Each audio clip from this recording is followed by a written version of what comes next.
Welcome to the Tech Egg. Don't get scrambled. Enjoy the video.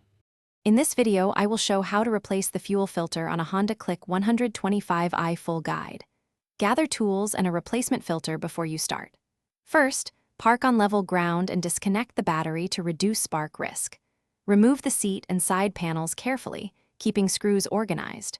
Relieve residual fuel pressure by loosening the fuel cap.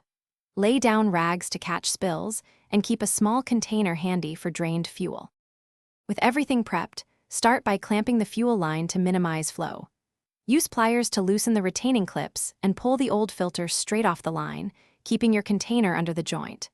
Smell and visually check the fuel for contamination and inspect both line ends for wear. If lines are cracked or soft, replace them now. Wipe the area clean with rags and dispose of old fuel safely per local guidelines. Fit the new filter with the arrow pointing toward the engine to ensure correct flow. Slide each fuel line fully onto the filter fittings and tighten new clamps evenly so they seal without cutting the hose. Reinstall panels and reconnect the battery, then turn the ignition to prime the system before starting.